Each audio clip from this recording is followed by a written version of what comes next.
अदिति चौहान। जी ma'am आपका parcel. भैया नहीं चाहिए प्लीज। मैम अगर आपको नहीं चाहिए तो आपने जहाँ से ऑर्डर किया है वहाँ से आप रिटर्न रिक्वेस्ट डाल दीजिए, वापस हो जाएगा, पर यहाँ तो आपको लेना पड़ेगा। ठीक है दीजिए। मैम हाँ एक गिलास पानी मिलेगा? भैया आप कहीं और पी लो पानी प्लीज। मैम बहुत ज़ोरों की प्यास लगी है। ठीक है लाती हूँ।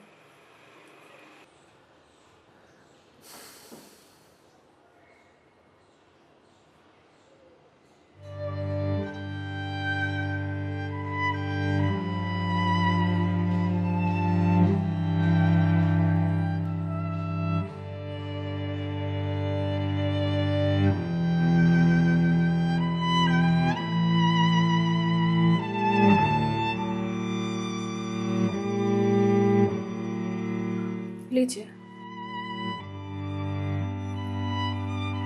लीजिए भैया, देख क्या रहे हैं?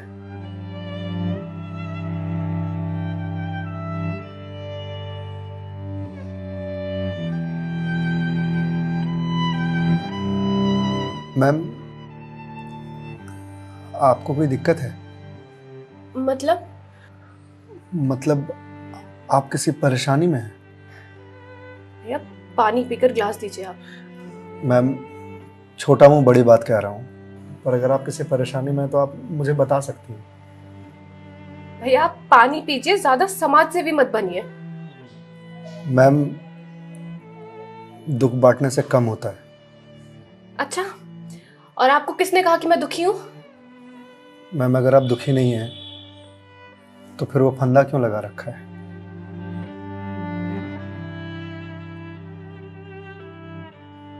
मैम मैंने सुना है खुशियां बांटने से बढ़ती हैं और दुख बांटने से कम होता है।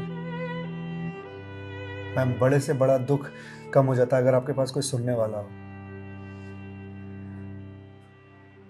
मैम प्लीज़ मैम रोइए मत मैम। मैम देखिए ये तो मुझे नहीं पता कि आपको क्या परेशानी है, पर अगर आप मुझे बताएंगे तो शायद मैं कोई सॉल्यूशन निकाल पाऊँ। नहीं, कोई मेरे लिए कुछ नहीं कर सकता। मेरे पास अब मरने के अलावा कोई ऑप्शन नहीं है। मैम ऑप्शन तो ढूंढने से मिलता है ना। आप एक बार मुझे बताइए ना, शायद मैं कोई जीने का ऑप्शन ढूंढ पाऊँ आपके लिए। क्यों बताऊं तुम्हें? क्या कर लोगे तुम? मैंने बोला ना, मेरी हेल्प कोई नहीं कर सकता है। मैम आप अगर मुझे नहीं बताएंगे तो मैं वैसे भी कुछ नहीं कर पाऊंगा, पर अगर आप मुझे बताएंगे तो शायद मैं कोई हल निकाल पाऊं।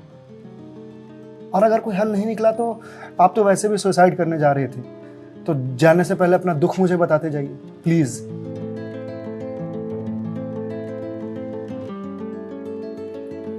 Please ma'am.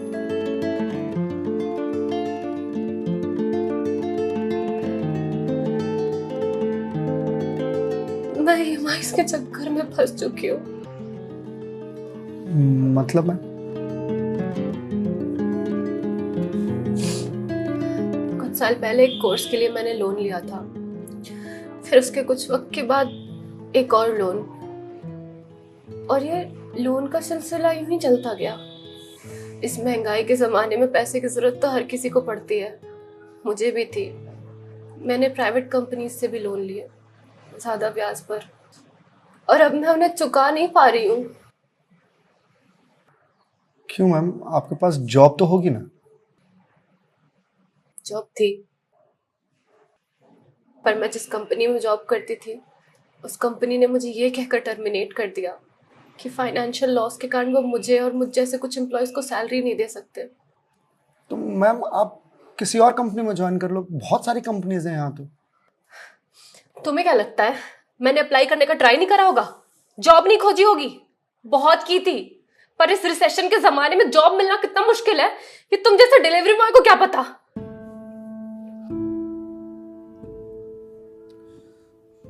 I am sorry ma'am, शायद आप सही कह रही हैं, मुझे इस बारे में कोई जानकारी नहीं। जॉब जाने के बाद मेरे से चीजें हैंडल नहीं हो रही हैं। बैंक से रोज कॉल्स आते ईएमआईज़ भरने के लिए, और प्राइवेट कंपनी वाले फोन कर कर के धमकियां दे रहे हैं। मैं इस लोन के जंजाल में फंसती चली जा रही हूँ, और अब मेरे पास सुसाइड के अलावा कोई और ऑप्शन नहीं है। मैम ऑप्शन क्यों नहीं है? आप ये बात अपने घर में बता सकती हैं, अपने पापा को बता सकती हैं। नहीं, मैं ये बात अपने पापा को नहीं बता सकती। क्यों मैम? मेरे पापा रिटायर हो चुके हैं, उनके ऊपर पहले से घर की बहुत रिस्पॉन्सिबिलिटीज है। वो मेरी शादी के लिए पैसे भी जोड़ रहे हैं। मैं उनसे किस मुंह से पैसे मांगू? मुझे पढ़ाने के लिए, बाहर भेजने के लिए उन्होंने ना जाने रिश्तेदारों से कितने ताने सुने होंगे। और अब जब मैं उन्हें ये जाकर बोलूंगी तो लोग क्या कहेंगे? मैम पैसे आपको अपने पापा से मांगने हैं या लोगों से? पापा से लेने हैं। तो फिर अब लोगों का क्या है? लोगों का तो काम है कहना, वो तो कहते रहेंगे।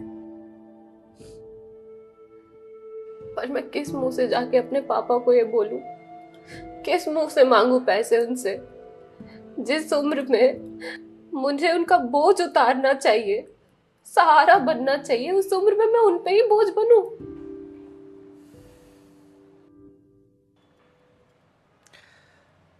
मैम एक बात बताएंगे आप, बचपन में आपकी सबसे फेवरेट चीज क्या थी? बचपन में मुझे साइकिल का बहुत शौक था। तो मैम आपको साइकिल किस एज में मिली थी? यही कोई 8 साल की होंगी मैं। तो साइकिल तुरंत मिल गई थी आपको? नहीं, पापा तो मान ही नहीं रहे थे। बोल रहे थे गिर जाएगी, चोट लगा लेगी। तो फिर कैसे साइकिल मिली? बहुत जिद की थी मैंने, बहुत। खाना पीना सब छोड़ दिया था। तो मैम साइकिल के लिए जो जिद किया आपने, तो शर्म आई होगी आपको? तो मुझे मुझे क्यों शर्म आएगी? पापा है वो मेरे, उनसे जिद नहीं करूंगी तो किससे जिद करूंगी? तो मैम जब बचपन में साइकिल के लिए जिद करने में शर्म नहीं आई तो अब क्यों आ रही है? मैम अभी आपने कहा कि आपके पापा आपकी शादी के लिए पैसे जोड़ रहे हैं, और आप तो यहाँ सुसाइड कर रही हो, तो वो उन पैसों का क्या करेंगे? या उन्हें ये जानकर बहुत खुशी होगी कि उनकी बेटी ने शादी का बोझ हल्का कर दिया उनके सिर पर से। मैम आपको मालूम है, हमारे जनरेशन की दिक्कत यही है कि हम अपने आप को इतना बड़ा समझ लेते हैं कि हम अपने पेरेंट्स से ही अपनी बात छुपाने लगते हैं।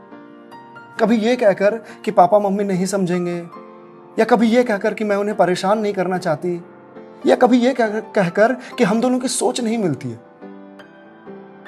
एक बार आप अपनी दिक्कत अगर अपने पेरेंट्स से शेयर कीजिएगा ना, तो आपको जीवन में फिर कभी सुसाइड करने की जरूरत नहीं पड़ेगी, या मेरे जैसे किसी अनजान से अपनी बात शेयर करने की जरूरत नहीं पड़ेगी। प्लीज मैम एक बार शेयर करके देखिए। उनसे बेहतर दोस्त इस दुनिया में कोई नहीं हो सकता। प्लीज मैम एक बार ट्राई कीजिए, प्लीज मैम।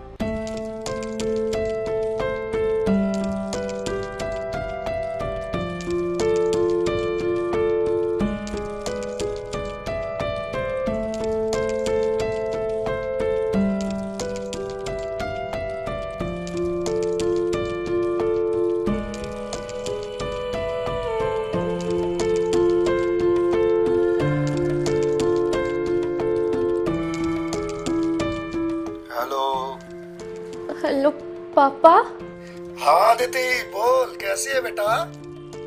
पापा मुझे आपसे कुछ बात करनी है। हाँ बोल ना बेटा। पापा मैं क्या हुआ बेटा? पापा मैं बहुत परेशान हूँ।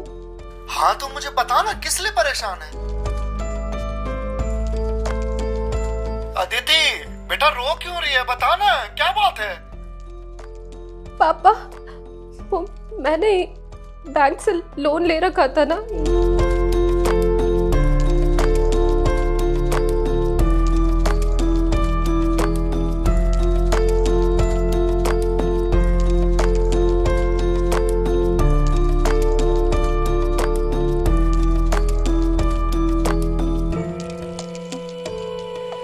देख बेटा, जो हो गया सो हो गया, तू चिंता मत कर, मैं हूं ना, अभी तेरा बाप जिंदा है, मैं काम करता हूँ, मैं कल ही तेरे पास आता हूँ, तो बिल्कुल भी चिंता मत कर।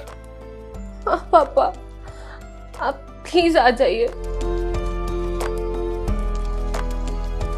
देखा मैं,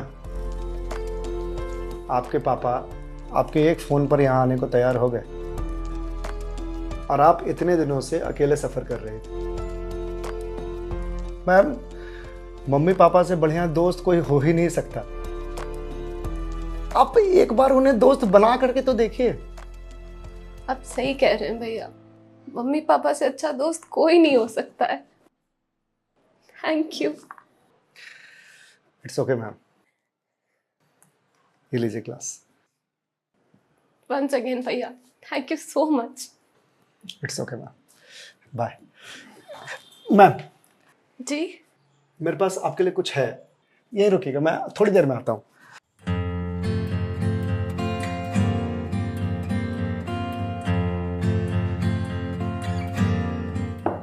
मैम। जी भैया।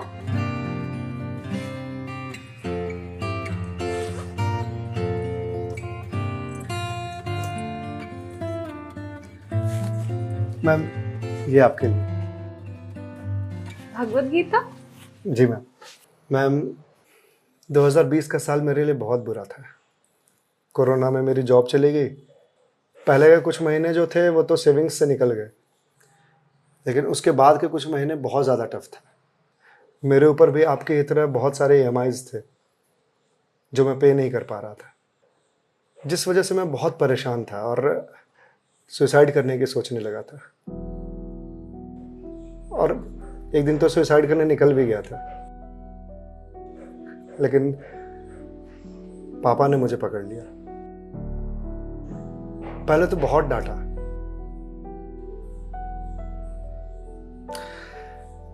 फिर उसके बाद सीने से लगा करके कहा कि तू चिंता क्यों करता है, मैं हूं ना। उन्होंने ही मेरे सारे बिल्स पे किए और उसके बाद ये भगवत गीता दिया मुझे और बोला, बेटा जीवन में जब भी कोई परेशानी आए, किसी चीज का हल ना मिले तो ये पढ़ लेना। इसमें जीवन की सारी परेशानियों का हल तुझे मिल जाएगा। और मैम, वो दिन है और आज का दिन है। आज जिस कंपनी से मैं आपको डिलीवरी करने के लिए आया हूं वो मेरी ही कंपनी है। आपकी अपनी कंपनी है? जी मैम। कोरोना के बाद मैंने अपना स्टार्टअप शुरू कर दिया था जॉब जाने के बाद, क्योंकि जॉब मिल ही नहीं रही थी। तो अगर आपकी कंपनी है तो फिर ये डिलीवरीज आप क्यों कर रहे हैं? मैम, मुझे अच्छा लगता है अपना काम खुद करना, और शुरुआत तो मैंने अकेले से ही किया था ना। आज भी जब मन करता है तो निकल जाता हूँ डिलीवरी करने के लिए। और देखिए, आज तो निकलना मेरा सफल रहा, आपसे मुलाकात हो गई और जो सीख मुझे भगवत गीता से मिली वो मुझे आपको देने का मौका मिला। मैम, वैसे तो बहुत सारी बातें हैं इसमें सीखने की, पर जो सबसे अच्छी बात मुझे लगती है वो ये कि जो समय है ना, ये कभी एक सा नहीं रहता। आज बुरा समय है तो कल अच्छा समय जरूर आएगा। आज अंधकार है तो कल सवेरा जरूर आएगा।